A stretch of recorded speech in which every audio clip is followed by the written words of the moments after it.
안녕하십니까. 임상심리사 준비하시는 여러분, 심리학 개론 15강 마지막 시간입니다. 여러분 그동안 열심히 달려오셨는데 마지막 수업까지 다 들으시고 같이 한번 정리해 보시면서 또 마지막 시험 준비를 해 보시기 바라겠습니다. 자, 오늘 15강에서는 심리학의 연구 방법론 두 번째 시간 이야기를 하면서 연구 방법론에 대한 그 과정들을 마무리 지으려고 하는데요. 자, 오늘은요, 실험 연구, 실험법에 대해서 먼저 좀 이야기를 시작해 보려고 합니다.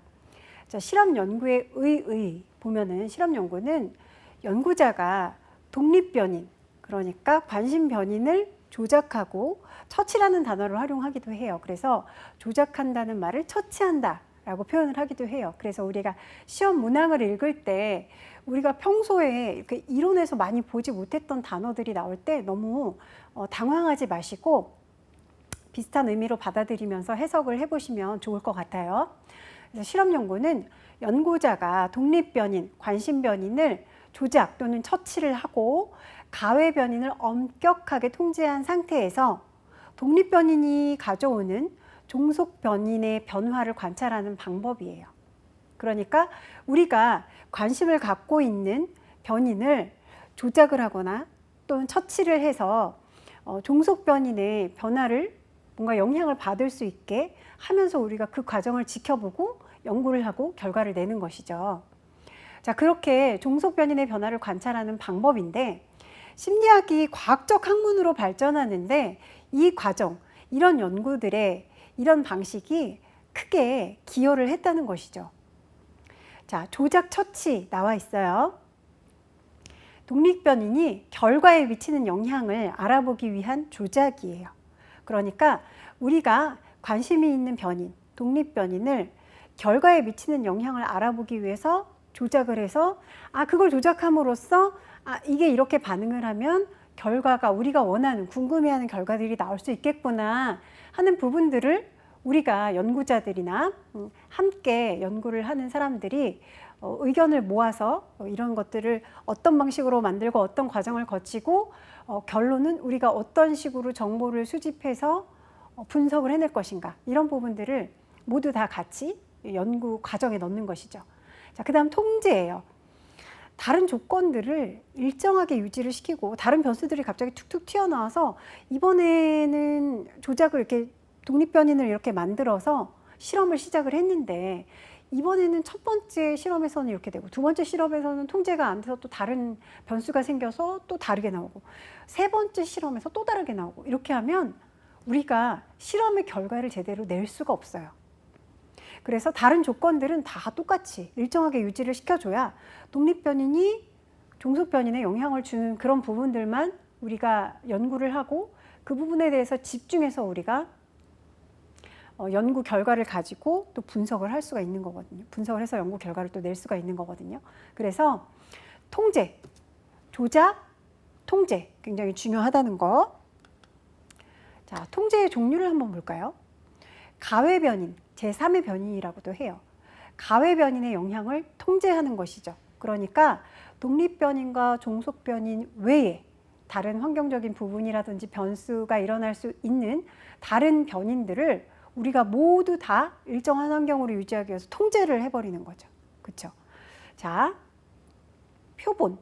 우리가 모집단이 너무 커서 표본을 추출을 하는데 표본, 실험에 참여하는 어떤 표본, 그러니까 우리가 표본을 사람으로 했을 때, 자, 실험에 참여하는 개인의 특성으로 인해서 효과를 무선 배치로 통제하는 거예요. 그래서 무선 배치가 표본이 여러 실험 조건에 무작위로 배치가 되도록 통제하는 방법이죠. 그러니까 랜덤으로 배치를 한다는 거죠.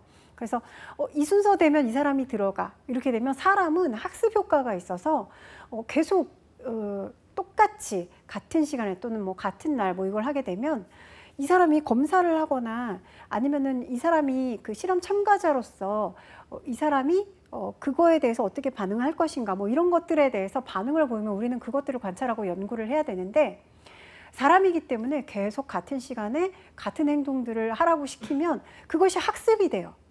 학습이 돼가지고 우리가 원하는 통제될 수 있는 그런 환경이 되지가 않는 거죠. 제대로 통제가 안 되는 거죠. 그래서 무선 배치로 통제를 하는 거예요. 여러 실험 조건에 무작위로 배치가 돼서 이런 것도 있고 저런 것도 있고 이번에 들어가니까 이렇고 다음번에 들어가니까 또 이렇고 이러면 그게 학습이 되지 않기 때문에 그 안에서 그때 상황에 맞춰서 반응을 할 수가 있거든요. 자, 그렇게 실험이 끝난 후에 나타난 변화가 처치의 효과라는 근거가 된다는 것입니다. 그래서 예를 들면 랜덤으로 이것을 통제하기 위해서 배치하기 위해서 무선 배치하기 위해서 주사위 던지기로 집단을 나눈다든지 가위바위보를 한다든지 이렇게 해서 그냥 우리가 예측할 수 없게 늘 같은 곳에 가서 같은 검사를 할 수 없게 예를 들면 그렇게 우리가 실험 환경을 만드는 것이죠.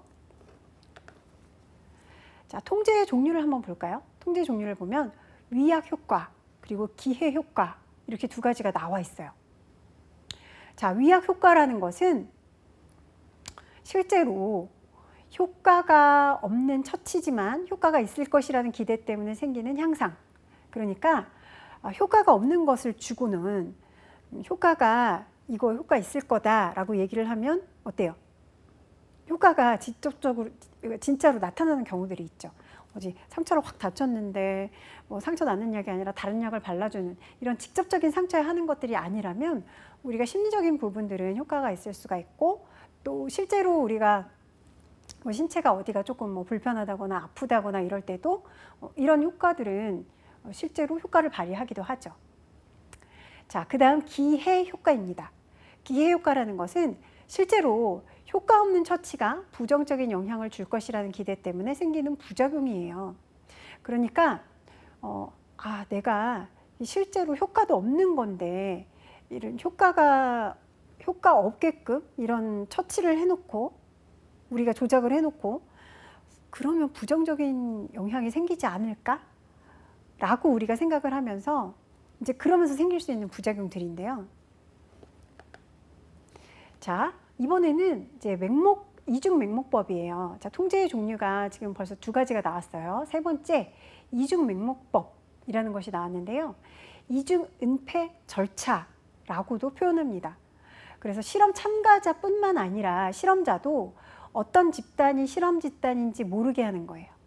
그래서 실험자, 실험 참가자 모두 여러 개 집단에 이렇게 들어가서 연구를 하고 그 다음에 참여를 하는데 내가 들어간 집단이 진짜 실험이 되는 뭐 표본 집단인지 표본이 아닌 그냥 표본 집단과 함께 표본 집단 움직이게 하기 위한 집단인지 이런 것들을 모르는 거예요. 그래서 실험자도 실험 참가자도 그것에 대해서 모르고 시행하는 그런 통제인데 실험자의 기대로 인한 실험 참가자의 변화, 피그말리온 효과를 통제할 수가 있다. 그러니까 실험자가 결과가 내가 이거에 관심을 가지고 연구를 했는데 지금 독립변이를 이렇게 우리가 처치를 하고 나면 종속변이 이렇게 나올 거야. 예를 들면 이렇게 예측을 하고 있다고 생각해 보세요. 그리고 결과가 이렇게 나오면 좋을 텐데 예를 들면 실험자의 기대가 있어요. 이런 기대가 있다면 사람과 사람이 만나는 거기 때문에 실험 참가자도 실험을 하는 실험자가 어떤 기대를 갖고 있는지 알 수가 있어요. 그렇게 되면 피그말리온 효과가 생길 수가 있죠. 그래서 그런 것들을 통제하기 위해서 실험자와 실험 참가자 모두를 실험 집단인지 어떤 집단이 실험 집단인지 알 수 없게끔 환경을 마련해 놓고 실험을 진행하는 그런 통제. 자, 그것을 우리가 이중 맹목법이다 또는 이중 은폐 절차다 라고 말씀드릴 수가 있습니다. 자, 실험 설계 자, 계속해서 얘기 좀 나눠보겠는데요. 변인이 있어요. 그쵸? 우리가 독립변인, 종속변인 많이 이야기했잖아요. 두 변인의 인과관계에 대한 가설 설정으로 시작해요. 그래서 독립변인이 있으면 종속변인에 어떠어떠한 영향을 미친다. 그래서 두 개의 변인은 인과관계가 있다. 이렇게 우리가 연구를 할 때 독립변인, 종속변인을 사용을 하는데 자, 독립변수, 종속변수라고도 씁니다. 그래서 독립변인은 가설의 원인에 해당하는 그런 변인이에요. 그래서 처치를 해서 조작을 해서 우리가 원하는 실험 환경을 만드는 것이죠. 그래서 실험 요인이에요. 영향을 주는 요인이 바로 독립 변인이다 그리고 영향을 받는 변인이 종속 변인이다. 독립 변인의 처치로 인해서 변화가 되는 요인, 영향을 받는 변인이 바로 종속 변인이다 라고 설명드렸습니다. 예를 들어서 뭐 마리화나 이런 거를 흡입을 하는데, 마리화나를 흡입하는 것에 따른 기억의 정도, 마리화나를 계속해서 피우면 기억에 어떤 변화가 있는가. 그렇다면 이 연구 제목에서 우리가 독립변인과 종속변인을 한번 체크해 보면 나와 있네요. 자, 마리화나의 흡입량, 마리화나를 얼마만큼 피우느냐, 얼마나 자주 피우느냐, 이것은 독립변수 또는 독립변인이 되겠죠. 그리고 그거에 따른 기억의 정도, 그쵸? 마리화나를 얼마나 흡입을 하느냐에 따라서 기억의 정도가 달라질 수 있다. 기억력이 좋을 수도 있고 나빠질 수도 있고, 그쵸? 자, 그것이 바로 기억의 정도가 종속 변수 또는 종속 변인이다 라고 설명드릴 수가 있어요. 자, 실험 설계에서 변인에 대해서 조금 더 알아보겠습니다. 가외 변인, 그쵸? 가외 변인이라는 것은 연구 결과에 그 영향을 미칠 만한 독립 변인 이외의 다른 요인이에요. 환경적인 요인. 그래서 우리가 독립 변인을 처치를 할 때, 조작을 할 때, 다른 환경적인 부분은 다 똑같이 유지를 해야 된다 그랬죠. 그래야 실험이 유의미한 결과를 볼 수 있다고 말씀드렸잖아요. 그래서 이렇게 가외 변인이라는 것은 독립 변인 이외에 실험의 연구 결과에 뭔가 영향을 미칠 수 있는 변인을 우리가 가외 변인이라고 얘기해요. 그래서 가외 변인을 우리가 통제를 해야겠죠. 통제를 해서 뭔가 영향을 독립 변인 외에 영향을 미칠 수 없도록, 그래야 실험 결과가 제대로 나올 수가 있겠죠. 자, 실험 집단이에요. 독립 변인의 영향에 노출된 집단을 우리가 실험 집단이라고 하고요. 그 다음에 독립 변인의 영향에 노출되지 않은 집단, 통제 집단이라고 얘기를 해요. 그래서 독립 변인, 우리가 조작하고 뭔가 결과를 내기 위해서 종속 변수에 영향을 주는 그런 변인을 우리가 독립 변인이라고 했는데, 독립 변인의 영향에 노출이 돼 있다. 그러면 그건 실험 집단. 노출이 안 돼 있다. 그럼 통제 집단. 이렇게 기억하시면 되겠고요. 조작적 정의를 우리가 알고 넘어가야 하는데, 조작적 정의라는 게 연구자가 독립 변수, 종속 변수를 정의한 방법, 그러니까 연구자가 어떻게 독립 변수를 정의했고 종속 변수를 어떤 걸 종속 변수로 정의를 했느냐에 따라서 그거를 우리가 조작적 정의라고 부른다라고 정의를 합니다. 자, 그러면 조작적 정의의 사례를 한번 볼까요? 자, 연구 내에서 지난 한 달간 평균 일주일에 2번 이상 마리화나를 흡입한 집단을 마리화나 흡입 집단이라고 정의한다.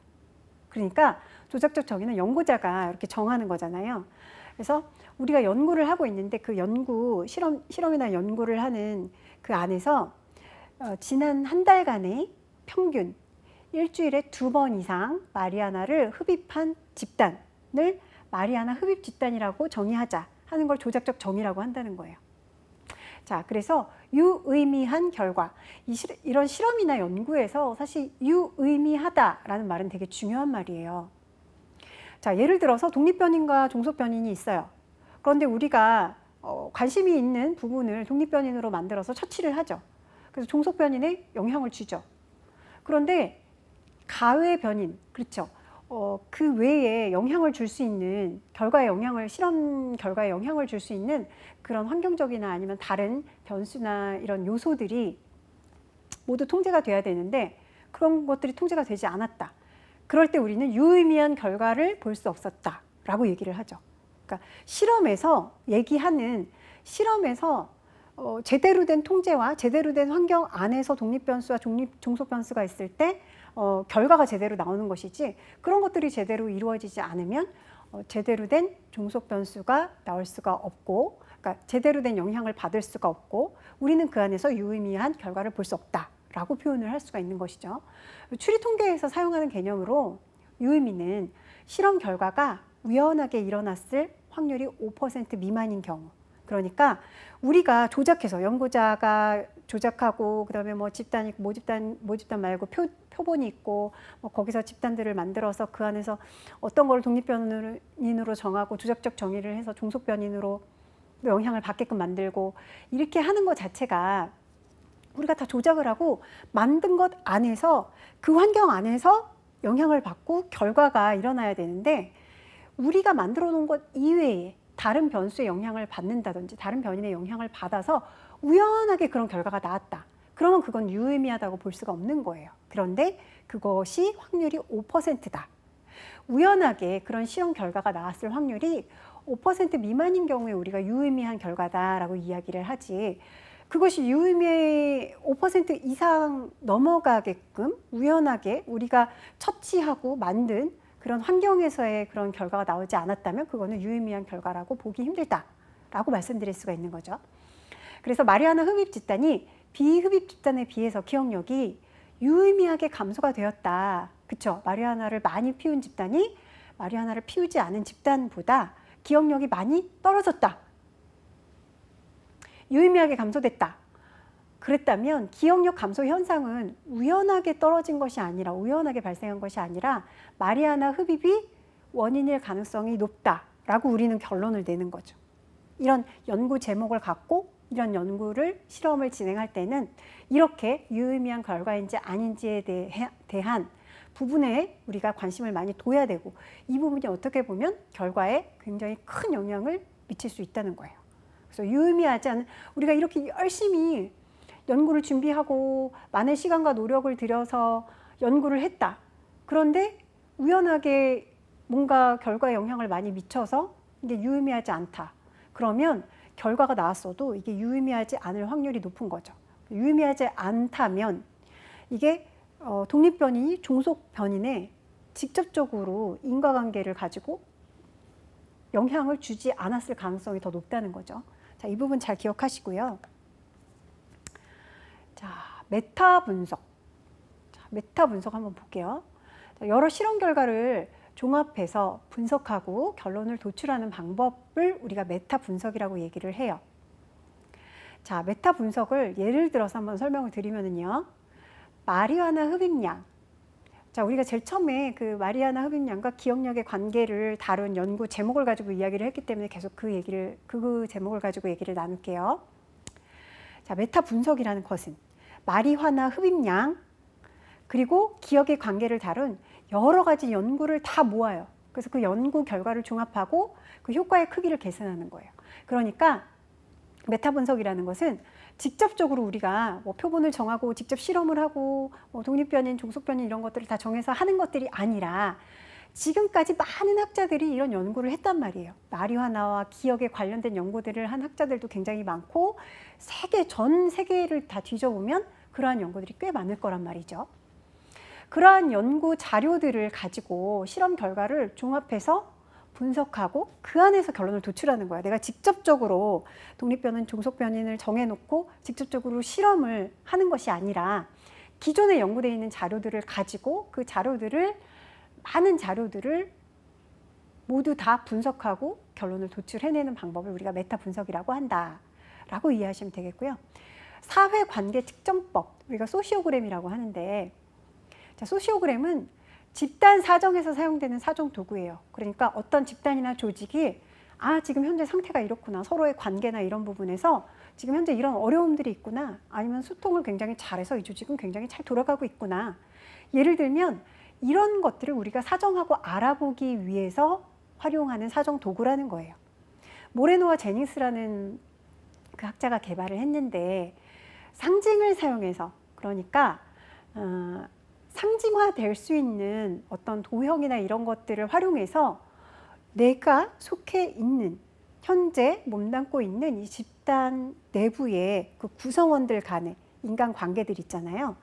이런 상호작용들을 표현해낸다는 거예요. 그림으로 또는 도식이나 이런 상징을 가지고. 자, 이렇게 활용을 하는 게 바로 소시오그램입니다. 그럼 소시오그램 어떻게 생겼는지 한번 볼까요? 동그라미가 지금 아주 확실하게 보이지는 않는데 지금 1번 우측에 있는 그림 보시면 1번, 7번, 6번, 5번 이렇게 돼 있잖아요. 이게 지금 각각의 사람이에요. 그리고 그 숫자 겉에 테두리가 동그라미로 되어 있는 것도 있고 세모로 되어 있는 것도 있어요. 그래서 이거는 뭐냐면 동그라미는 뭐 여자, 세모는 남자, 뭐 세모로 표시하기도 하고 네모로 표시하기도 하고 해서 이게 이제 여러 가지 뭐 도형으로 활용할 수 있어요. 그런데 자, 지금 줄들이 다 나와 있죠. 1번 사람, 그 다음에 4번 사람 이렇게 연결이 되어 있는데 1번에서 4번까지는 일자로 이렇게 쭉 돼서 끝에 화살표가 이렇게 딱 있어요. 그쵸? 이거는 1번이 4번한테 우호적이라는 뜻이에요. 밑에 보면 뜻이 나와 있죠. 선의 뜻이 나와 있어요. 그리고 화살표가 없이 그냥 3번과 7번 사이에는 줄로만 연결이 돼 있어요. 그쵸? 줄로만 연결이 되어 있는데 보세요. 줄로 연결되어 있는데 찍찍 이렇게 두 줄이 가 있죠. 줄 사이에 찍찍 이렇게 돼 있죠. 그거는 밑에 그림 아래쪽을 보시면 거부적, 두 줄로 이렇게 그어져 있는 거는 상호 거부적이다 라는 의미로 나와 있어요. 그래서 3번과 7번은 상호 거부적이다.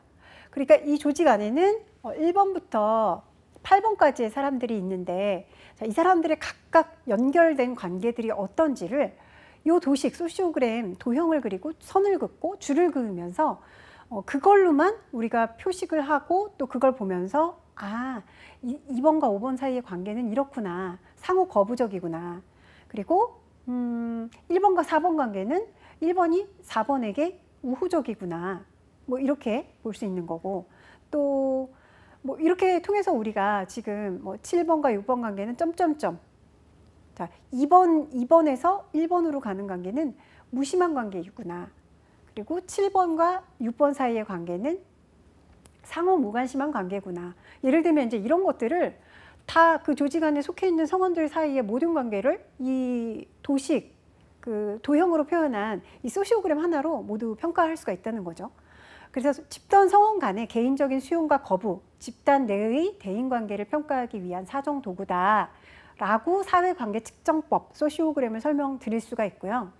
집단 내 대인관계에서 끌리는 정도, 서로가 얼마나 정서적으로 좀 끌리는지, 그리고 집단 성원 간의 사회적인 유대 관계가 어느 정도인지 그런 부분들을 이 그림 하나로 모두 알 수 있다는 거 굉장히 편리하지 않나요? 그죠? 그래서 잘 활용이 되고 있어요. 소시오그램을 비교해 보면 집단 성원들 간의 안정성, 서로 얼마만큼 안정성을 갖고 있는 관계인가? 2번과 예를 들어서 8번과 2번, 2번과 3번은 되게 안정적인 관계죠. 1번과 4번도 마찬가지고.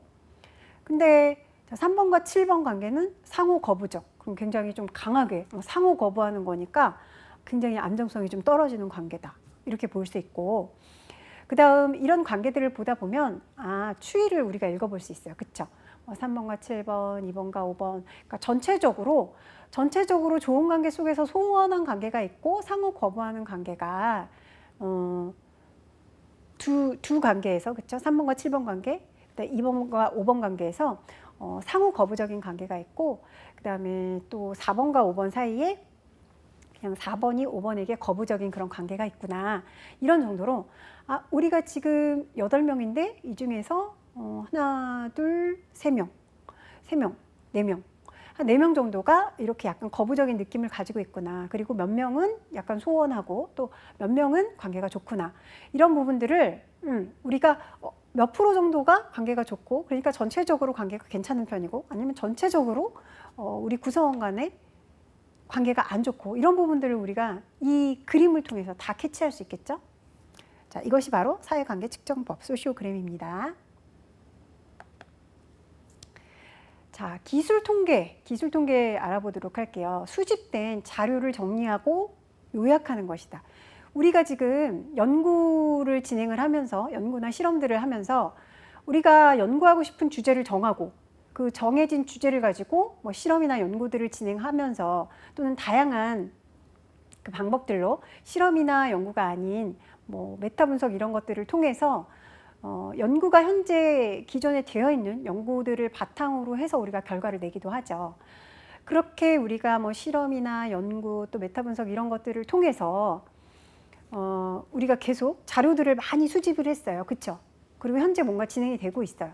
그렇다면 그렇게 진행되는 것들, 연구를 하고 있는 것들 내가 받은 자료들, 이런 것들을 수집된 자료를 잘 정리하고 요약해야 우리가 연구를 한 것에 대한 명확한 결과, 그리고 그 결과를 가지고 또 과학적인 토대를 마련할 수가 있겠죠. 그래서 이 기술 통계는 수집된 자료를 정리하고 요약하는 부분이기 때문에 굉장히 중요한 부분입니다. 자, 기술 통계에서는 중요한 값이 있어요. 자, 첫 번째, 중심 경향 값이에요. 집중 경향치라고도 합니다. 자, 중심 경향 값은 우리가 이 단어를 들어보면 어떤가요? 자료를 대표하는 값, 그쵸? 집중 경향치, 자료를 대표하는 값이라고 생각하시면 돼요. 중심 경향 값은. 그래서 우리가 수집된 자료를 딱 가지고 있어요. 그런데 자료를 보니까 전체 평균, 최빈치, 중앙값, 이거 우리가 중심 경향값이라고 하는데 평균은 많이 들어보셔서 아시잖아요. 그죠? 자료의 값을 모두 더해서 집단 인원으로 나눈 값으로 가장 많이 사용되는 중심 경향값이다 라고 설명드립니다. 자, 평균은 중심 경향값 안에 포함된다. 최빈치도 중심 경향값, 중앙값도 중심 경향값. 이렇게 요 세 가지, 평균, 최빈치, 중앙값, 이것이 중심 경향값이다 라고 기억해 두셔야 돼요. 이 부분이 제가 빨간 색깔로 표시해 놓은 이유가 있겠죠? 네, 중요한 부분이에요. 시험 출제 많이 됩니다. 자, 그래서 이 개념을, 평균과 최빈치와 중간값의 개념을 아시는 것도 중요하고, 이 통계나 이 값에 대한 그 시험 출제는 대체로 예문 같은 게 나와요. 그래서 이러이러한 상황이고 우리가 이러한 연구를 진행하고 있는데 이런 자료가 나왔다. 값이 이렇게 나왔는데 이 중에서 뭐 평균은 어떤 것인가, 최빈치는 어떤 것인가, 뭐 이런 것들, 이런 문제들이 나오는 거예요. 그래서 평균에 대한 뭐 정의, 최빈치에 대한 정의, 이런 것들을 단순하게 하는 문제가 아니라 몇 단계 거쳐서 가야 답을 맞출 수 있는 그런 문제들이 많이 나오기 때문에 최근에 이제 난이도가 많이 올라가고 있고 조정이 되고 있기 때문에 여러분들 그렇게 술술 우리 정의에 대해서는 정의와 그다음에 중심 경향값에 어떤 게 있나요? 그러면 평균, 최빈치, 중앙값 이렇게 나올 수 있게 그렇게 공부를 해 두셔야 문제풀이가 가능합니다. 자, 그래서 평균까지 우리가 중심 경향값에서 이야기를 했고요. 최빈치, 자료에서 가장 많이 나타난 값으로 2개 이상도 존재할 수가 있다. 그러니까 가장 최빈치는 자료가 1, 2, 3, 3, 3, 4, 4, 4, 5, 6이 있다면 최빈치는 가장 많이 나타난 3과 4이다 라고 나왔죠. 그러니까 가장 자주 등장하는 숫자, 값, 이걸 우리가 최빈치라고 합니다. 그래서 최빈치는 꼭 하나만 나오지 않는다. 2개 이상도 나올 수 있다 라고 설명드리고요. 그 다음 중앙값이에요. 중앙값은 자료가 있으면 그 자료에서 가장 중앙에 위치한 값, 그것을 우리가 중앙값이라고 해요. 이거는 별로 어렵지 않습니다. 자, 그 다음 우리가 변산성에 대해서 볼게요. 변산성이란 얼마나 이렇게 자료가 이렇게 널리 퍼져 있느냐, 이쪽 저쪽으로 이렇게 퍼져 있느냐, 이것을 우리가 변산성이라고 이야기합니다. 자, 변산성 안에는 분산이라는 개념이 있어요. 분산도 여러분 시험에 많이 나오는 중요한 개념이라서 제가 빨간색으로 표시해 뒀습니다. 자, 분산은요, 평균에서 값이 떨어진 정도를 모두 더하면 0이 돼요. 그래서 제곱, 그러니까 개별값에서 평균을 뺀 제곱을 사용하는 거예요. 분산은 그래서 꼭 제곱을 써야 돼요. 자, 평균을 1이라고 우리가 가정했을 때 개별값에서 평균을 빼요. 그것을 모두 더하면 평균으로부터 얼마나 떨어져 있는지를, 거리를 알 수가 없게 돼요. 그래서 개별값과 평균 차이의 제곱, 꼭 제곱을 해야 돼요. 제곱을 모두 더한 뒤에 개별값의 개수로 나누어야 분산이 나온다는 거예요. 분산에서는 제곱이 되게 중요합니다.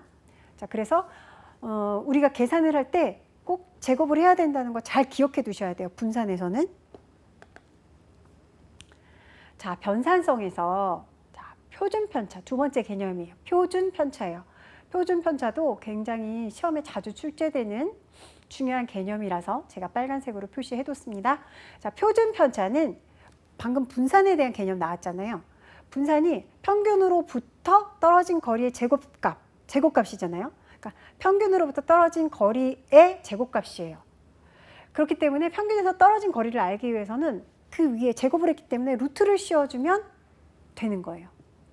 표준 편차는 분산에다 루트 씌운 거. 그렇게 하면 이게 표준 편차가 된다는 거예요. 우리가 분산을 계산하기 위해서 제곱을 했잖아요. 그렇죠? 제곱의 값으로만은 우리가 평균에서 얼마나 떨어져 있는지를 명확하게 알 수가 없기 때문에 분산의 값에서 우리가 루트를 씌우면 표준 편차가 나온다는 거. 자, 잘 기억하세요. 분산은 제곱, 표준 편차는 루트 씌우는 거. 잘 기억하시기 바랍니다. 자, 그 다음 범위는 어디서부터 어디까지가 범위야? 우리 범위라는 단어 평소에도 많이 활용을 하죠. 우리가 일상생활 속에서도 많이 쓰게 돼요. 범위라는 것은 최대값, 가장 큰 값에서 가장 작은 값을 빼주는 거. 그래서 범위는 최대값에서 최소값을 빼주면 우리가 지금 알려고 하는 부분의 자료에 범위가 나온다라는 것 여러분들 잘 기억하시기 바랍니다. 자, 빈도분포에서 빈도분포는 자료의 빈도를 정리한 표예요. 그러니까 얼마나 잦은 빈도로 나타나고 있는지 그런 것들에 대한 분포를 우리가 그림으로 표현한 것이죠. 자, 정상분포. 먼저 제일 첫 번째로 정상분포, 정규분포라고도 합니다. 자, 이게 좌우대칭의 종 모양으로 되어 있죠. 오른쪽 그림을 보면 정규분포 곡선을 보시면 좌우대칭으로 아주 명확하게, 그쵸? 반 접으면은 딱 접히면서 그림이 일치가 될 것처럼 보이는 그런 그림이에요. 좌우대칭의 종 모양이고 평균, 중앙값, 최빈치가 모두 동일해요. 좌우대칭의 종 모양으로 생긴 정규 분포 곡선은 평균, 중앙값, 최빈치가 모두 동일하다는 거 여러분들 잘 기억해 두세요. 이것도 시험에 많이 나왔던 내용입니다. 자, 평균과 표준 편차 사이에 존재하는 백분율이 이 그림 정규 분포 곡선에서는 일정하죠. 자, 백분위에서는 점수 분포에서 특정 점수보다 낮은 점수의 비율을 말하는 거예요. 백분위. 그래서 우리가 몇 프로 안에 들어가 뭐 이런 거 우리가 나누잖아요. 자, 그거 백분위라고 얘기합니다. 자, 빈도분포에서 앞에서는 정상분포, 정규 분포에 대한 이야기를 했고 종모양, 양쪽 대칭인 종모양에 대한 이야기를 했고요. 두 번째 편포에 대한 이야기를 할게요. 자, 편포는 지금 세 가지 그림으로 설명드릴 수 있어요. 정상분포, 앞에 그림에서 보셨던 정상분포. 자, 정상분포의 그래프가 나와 있어요. 가운데 평균, 중앙값, 최빈치가 모두 일치하는 정상분포 그래프는 가운데 있는 것. 그 다음에 왼쪽에 있는 것은 정적 편포예요. 그래서 왼쪽에서는 급격하게 올라갔다가 오른쪽에서는 약간 완만하게 더 길게 내려오죠. 이것을 정적 편포라고 합니다. 그리고 그러니까 한쪽으로 몰려있다는 얘기죠. 편포.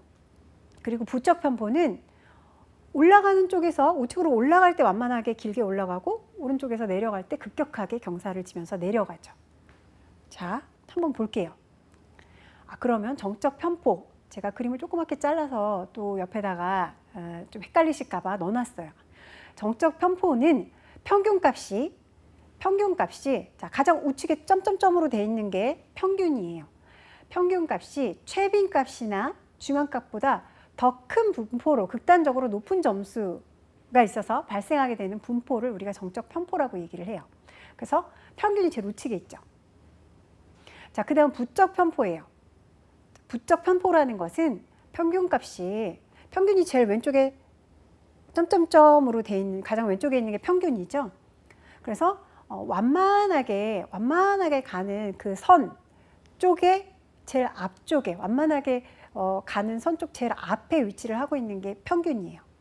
부적 편포는 평균값이 최빈값이나 중앙값보다 더 작은 분포로, 그쵸? 앞쪽으로 몰려있죠. 극단적으로 낮은 점수가 있어서 발생하게 되는 분포가 부적 편포다라고 설명드릴 수가 있습니다. 네, 이렇게 편포에 대해서 알아보았고요. 자, 이번에는 표준 정규 분포를 보겠습니다. 자, 정규 분포 곡선을 평균을 0, 표준 편차를 1로 편형한 분포로 상대적 위치를 비교할 수 있는 것. 자, 이거 우리가 표준 정규 분포라고 하는데요. 자, 표준 정규 분포의 수식을 보면 그 Z 점수가 표준 편차 분의 원점수에서 평균을 뺀 것. 자, 그러니까 평균이 Z 값이 마이너스 1 표준 편차에서 플러스 1 표준 편차까지 이게 68.2%에 속해 있어요, 평균이. 그래서 이 표준 정규 분포는 시험에서 뭐 계산을 해봐라, 뭐 원점수가 이거고 뭐 이렇게 되면은 답은 무엇인가, 표준 정규 분포 뭐 이것에 대해서 이렇게 직접적으로 우리가 지문을 보면서 계산해 봐야 되는 그런 문제들이 주로 많이 나와요. 그래서 이것에 대한 개념이나 수식, 그러니까 어떻게 대입해서 계산해야 된다, 이런 부분에 대해서 여러분들이 알고 계셔야 그 문제를 최소한 그래도 시도를 해보실 수 있어요.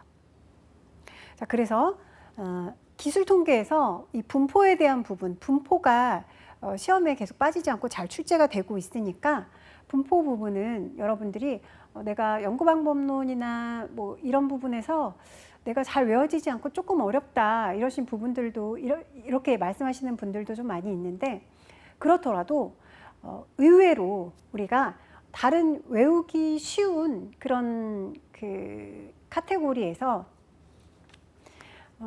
우리가 외운 걸 가지고 또 지문을 읽고 그 이상으로 또 뭐 다음 단계로 넘어가서 몇 단계를 거쳐서 답을 맞춰야 되는 것보다 차라리 연구방법론에서 제대로 공식 외우고 이 개념에서 중요한 건 이거다라는 것을 명확하게 알고 계시면 오히려 답을 맞추고 그다음에 점수를 따시는 데 더 유리하실 수 있어요. 자, 이렇게 표준 정규 분포는 Z값을 사용하면 개인의 위치를 파악하기 용이하나 심리검사에서 마이너스에 대한 해석에 어려움이 있다. 그래서 Z 단점을 보완하기 위해서 Z점수를 변형해서 평균 50, 표준 편차 10인 T점수를 사용하고 있어요. 그래서 T점수라는 것은 거기다 50을 더하는 거죠. 50 더하기 Z점수 곱하기 10 해서 나오는 값을 우리가 해석을 하는데 마이너스가 생기면 해석이 조금 어려워지기 때문에, 자, 50을 더한 T점수를 사용하고 있다라고 기억하시면 되겠습니다. 자, 이번에 추리 통계를 한번 봐볼까요? 자, 추리 통계. 연구 결과가 우연히 일어날 확률을 근거로 결과에 대한 결론을 내리는 통계 방법이에요. 그러니까 연구 결과가 우연히 일어날 확률, 그러니까 우리가 연구를 할 때, 실험을 할 때는 우연한 결과가 나오면 안 된다 그랬죠. 유의미하지 않다 그랬잖아요. 그래서 연구 결과가 우연하게 일어날 확률을 근거로 해서 결과에 대한 결론을 내리는 통계 방법이 추리 통계예요. 자, 그 중에서 연가설이라는 것이 있어요. 자, 유의미하지 않다고 오른쪽에 나와 있네요. 연구 결과가 우연히 일어났다는 것, 그쵸? 우리가 그러면 제대로 통제를 하지 못했다거나 뭔가 독립변이나 이런 것들이 잘못 만들어졌다는 결론이 나올 수도 있겠죠. 그래서 연가설에서는 연구 결과가 우연히 일어났다는 것은 유의미하지 않음이라는 의미로 받아들이고, 이런 것은 그러니까 우연히 일어났다는 것으로 변화나 차이가 없다. 그러니까 아무런 영향을 받지 못한다, 종속변이. 예를 들면, 그래서 우리가 인과관계를 연구하기 위해서 독립변인과 종속변인을 이렇게 만들어 놓고 연구를 할 경우에, 자, 연가설에서는 연구 결과가 우연히 일어났다는 것은 유의미하지 않기 때문에 변화나 차이가 없는 것으로 가정한다라고 얘기를 하고 있어요. 자, 그 다음 연구 가설인데요. 이건 대안 가설이라고도 부릅니다. 이것은 연구 결과가 우연하게 일어나지 않았다는 것. 이것은 유의미하다는 거죠. 연구 결과가 우연하게 일어나지 않았기 때문에 우리가 통제한, 처치한 그런 독립 변인, 그리고 다른 변수들을 우리가 다 통제를 잘했어요. 그래서 결과가 나왔어요. 그래서 우리가 그 자료를 가지고 분석을 한다. 이렇게 된 거는 변화나 차이가 있는 것으로 가정을 하는 것이죠. 그러니까 연구 가설이 되는 거예요. 자, 그 다음 통계적 검증력을 보겠습니다. 자, 연구 결과가 효과가 있고 유의미하다, 우연하게 일어난 결과가 아니다라는 것이 유의미하다는 것이라고 말씀드렸잖아요. 자, 이렇게 연구 결과가 효과가 있고 유의미하다고 결론 지을 수 있는 힘, 이걸 통계적 검증력이다. 그러니까 이거는 검증이 된 그런 실험이다, 연구다, 라는 것을 이야기할 수 있어요. 통계적 검증력이라는 것은. 그래서 연가설이 거짓일 때 기각할 수 있는 정도예요. 자, 연가설이 거짓일 때 기각을 할 수 있어요. 자, 통계적 검증력에 영향을 미치는 요인은 표본 숫자, 그쵸?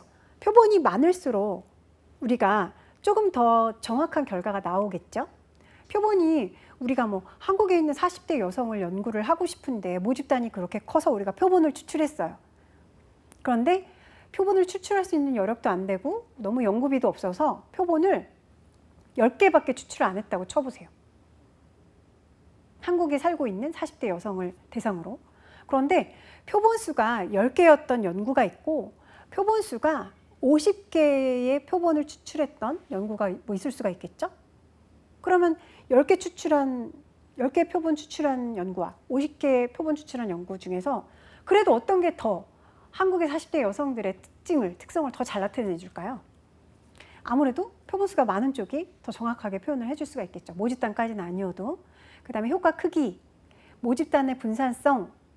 자, 모집단을 우리가 한국에 사는 40대 여성이라고 쳤는데, 자, 전국에 다 한국 안에 전국에 이렇게 분포해 있을 거 아니에요. 그쵸? 40대 여성이. 그런데, 자, 서울 또는 수도권에서만 우리가 추출을 한다. 모집단을.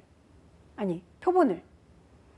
자, 모집단을 우리가 정했는데 모집단을 정할 때도 한국 전체에 있는 40대 여성이다 라고 정하는 것과 정했는데 그러면 40대 여성이 이쪽 지역에는 서울이나 뭐 수도권 지역에는 다닥다닥 모여 있고 저쪽 지역에는 뭐 이렇게 좀 분산이 돼 있고 이쪽 끄트머리에 많이 있고 예를 들면 이제 이런 분산성 얼마나 분산이 되어 있는지 이런 분산성에 대한 부분들을 설명드리는 거예요. 그다음에 유의도 수준 얼마나 유의한지 일반 검증 등이 있습니다. 자, 그래서 표본수, 표본 크기. 자, 표본 크기가 증가할수록 표집 분포의 표준 오차가 작아지게 돼요. 그러니까 표본의 크기가 클수록 표집 분포의 표준 오차가 작아지게 되어서 1.56 알파, 우리가 1.56를 알파라고 표기를 하거든요. 그래서 1.56 알파가 감소하고 결과적으로 통계적인 검증력도 올라간다. 통계적인 검증력이 올라가면 이 연구는 믿을 만한 연구구나. 우리가 이렇게 결론을 내릴 수 있는 거잖아요. 그래서 표본 크기가 증가할수록 표집 분포의 표준 오차가 작아진다. 그래서 통계적 검증력도 증가한다. 표본이 큰 게 중요하다 그랬어요. 그다음에 효과 크기. 자, 효과 크기는요. 집단과 집단이 있어요. 집단 간의 실제적인 평균의 차이예요. 이 집단의 평균, 이 집단의 평균이 있어요. 근데 평균의 차이가 있겠죠. 이 평균의 차이를 효과 크기라고 이야기를 하고요. 집단 간의 차이가 많아지면, 차이가 커지면 효과 크기가 클 때 통계적 검증력도 증가하게 돼요. 집단 간의 차이가 커질 때 통계적 검증력이 올라간다는 거예요. 자, 그 다음 모집단의 분산성이에요. 모집단의 분산성. 자, 퍼진 정도가 작을수록, 그러니까 모집단이 막 되게 많이 퍼져 있어요. 저쪽 끝이랑 이쪽 끝에 막 이렇게 다 퍼져 있는 거예요. 끄트머리에. 이렇게 퍼져 있는 것과 퍼진 정도가 작아요. 많이 분산되어 있지 않고 이렇게 딱 모여 있어요. 그러면 표준 오차가 작아져서 통계적 검증력이 또 더 증가가 될 수 있다는 거. 유의도 수준이 클수록 통계적 검증력이 증가한다. 그래서 자, 통계적 검증력을 볼 때 우리가 어떤 것들을 보는지 그 단어들을 잘 기억해 놓으시면 도움이 되실 것 같아요. 자, 그래서 표본 크기, 효과 크기, 모집단의 분산성은 퍼진 거 말고 모여 있는 게 통계적 검증력이 올라간다. 유의도 수준이 클수록 통계적 검증력이 증가한다. 라는 거 잘 기억하시기 바랍니다. 자, 추리통계예요. 추리통계 통계적 검증력에서 계속 이야기를 하는데 일반 검증 그리고 양반 검증에 대해서 얘기를 해요. 자, 일반 검증 오른쪽에 보시면은 자, 그림이 비슷해 보이죠? 자, 만약 유의도 수준 알파가 0.05예요. 0.05라고 한다면 일반 검증에서는 연가설, 기각 영역이 한쪽에만 위치를 해요. 그리고 양반 검증, 아래쪽에 있는 그림, 양반 검증은 알파 0.05를 둘로 나눠서 양쪽에 위치하게 되기 때문에 실질적으로 기각 영역에서의 크기가 양방 검증에서 줄어들게 돼요. 그래서 일반 검증이 양방 검증보다 기각 영역이 넓어서 통계적 검증력이 더 크다라고, 일반 검증이 양방 검증에 비해서 자, 기각 영역이 넓어요. 기각 영역이 넓기 때문에 통계적 검증력은 더 커진다라고 기억하시면 되겠어요. 자, 이제는 추리통계 분석 방법에 대해서 좀 알아볼게요. 이 추리통계 분석 방법이 되게 여러 가지가 있는데요. 짚어보겠습니다. 자, T 검증, 두 집단의 차이가 유의미한지, 집단의 차이가 의미가 있는 건지 없는 건지 이런 거 알고 싶을 때 사전 사후의 변화를 보는 거죠. 그래서 사전에는 이렇게 했고 사후에 평가를 해보니까 같은 대상에 대해서 사전에 검사하고 사후에 검사를 해보니까 변화가 있었다. 그럼 뭐 유의미하다. 뭐 예를 들면 이런 거. 그다음에 남녀 차이 이런 거. 자, 그다음 카이 제곱이라고 해요. 그 X라고 써 있는데 카이 제곱 검증으로 있는데요. 두 집단 간의 비율이 서로 차이가 있는지, 그다음에 차이가 없는지를 판단하고 싶을 때, 자, 카이 제곱 검증을 사용하는데, 카이 제곱 검증은 학생들한테 축구랑 야구 중에서 어떤 것을 더 좋아해요? 이렇게 물어봤을 때 대답의 결과가 통계적으로 유의하다고 판단할 수 있는지를 검증하는 거가 바로 카이 제곱 검증이다. 그래서 제가 지금 개념에 대해서 설명드리는데 밑에다가 조금씩 이렇게 예시를 달아드렸잖아요. 예시를 보시면서 머릿속에다가 그냥 개념을 이해하세요. 이 말을 다 외우시기보다는. 자, 그렇게 해놓으시면 나중에 지문 같은 거 읽으실 때 사례를 떠올리시면서 이 개념을 떠올리시면 이해가 좀 가실 거예요. 자, 그 다음 이런 변량 분석이에요. 이런 분산 분석이라고도 하고, 자, 원웨이 아노바라고도 해요. 자, 하나의 독립 변인에 대해서 3개 이상의 집단에서 단일 영역에 나타나는 차이가 유의미한지 알고 싶을 때, 그러니까 하나의 독립 변인이 있어요. 근데 3개 이상의 집단을 두고서 단일 영역에서 나타나는 차이가 유의미한지, 의미가 있는지 그거를 알고 싶을 때 우리는 이런 변량 분석이라는 추리통계 분석 방법을 사용합니다. 그래서 예를 들면 한중일 아동의 학업 성취도를 비교한다. 이런 연구를 한다고 쳤을 때 이런 변량 분석이라는 분석 방법이 유리하다. 그 다음에 이원 변량 분석, 이건 투웨이 아노바인데요. 2개의 독립 변인, 독립 변인이 2개예요. 그래서 투웨이예요. 2개의 독립 변인에 대해서 3집단 이상에서 단일 영역에 나타나는 차이가 유의미한지 알고 싶을 때, 예를 들면 한중일 아동의 부모 학력에 따른 학업 성취도 비교, 학업 성취도인데 부모 학력에 따른 학업 성취도. 자, 독립 변인 2개예요. 자, 그 다음 중다 변량 분석이에요. 자, 마노바인데요. 2개의 독립 변인에 대해서 3집단 이상, 2가지 이상의 영역에서 나타나는 차이가 유의미한지 알고 싶을 때, 자, 한중일 아동의 부모 학력에 따른 학업 성취도, 학교 적응 굉장히 많죠. 변수가, 변인이 많아요. 자, 공분산 분석.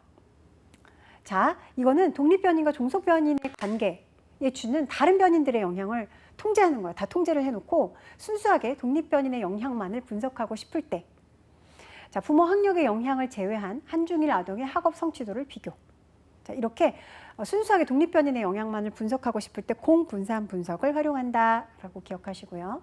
자, 정률 상관 분석이라고 있어요. 이거는 양적인 두 변인의 관련성의 방향, 그다음에 강도, 얼마나 관련이 어떤 방향으로 관련이 있고 그다음에 얼마나 강하게 관련이 있는지 이런 것들을 분석하고 싶을 때 가장 대표적인 상관 분석이다라고 설명을 하는 분석 방법이 정률 상관 분석입니다. 그래서 예를 들면 키와 몸무게 같은 것들을 분석할 때 정률 상관 분석으로 하고 있습니다. 키와 몸무게의 관계 이런 것들.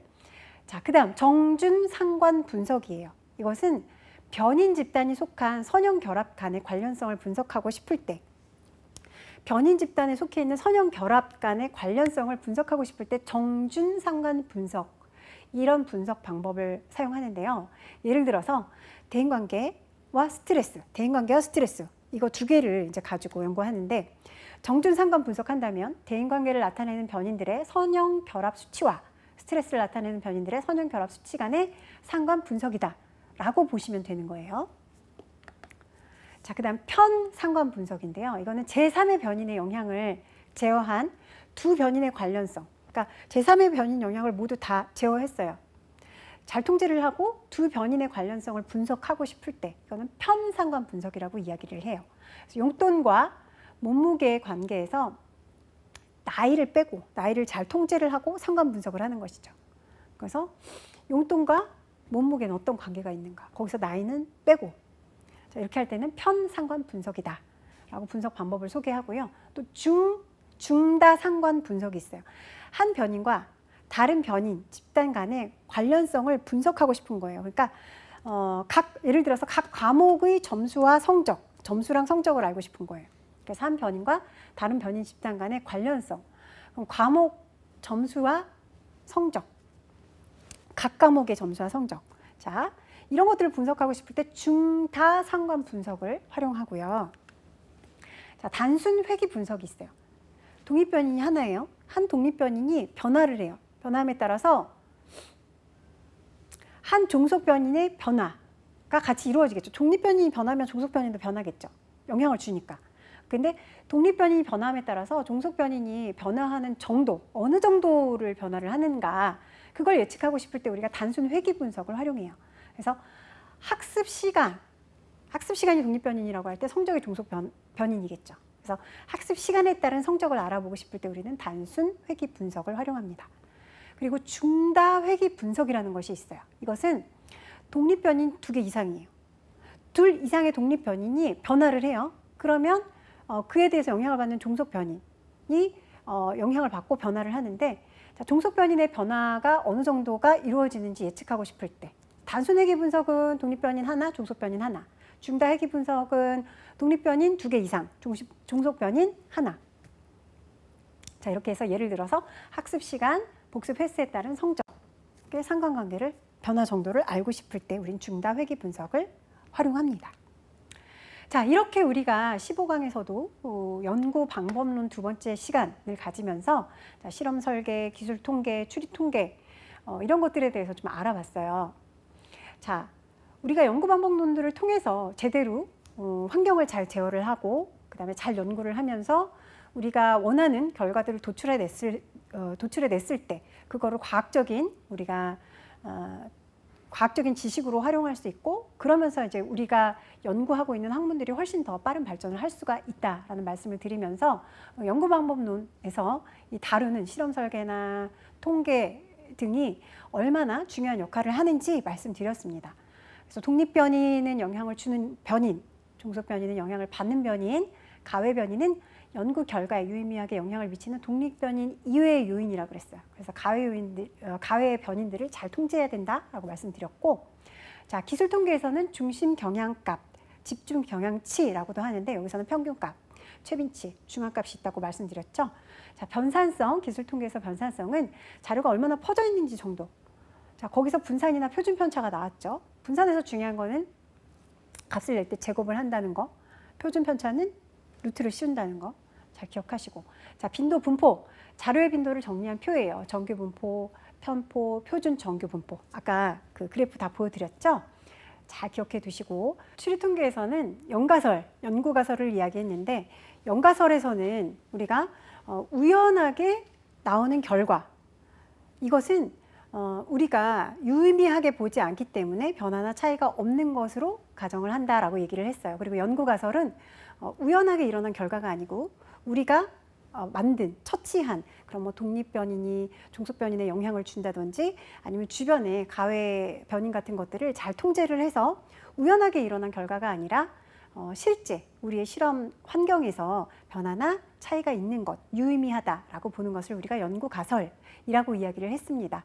그리고 통계적으로 검증력을 높이기 위해서 필요한 요소들, 표본 숫자, 표본 수가 큰 거, 그다음에 효과 크기, 모집단이 너무 많이 퍼져 있는 것보다 모여 있는 것, 그리고 유의도 수준, 이런 것들이 통계적 검증력을 높여줄 수 있다라고 말씀을 드렸어요.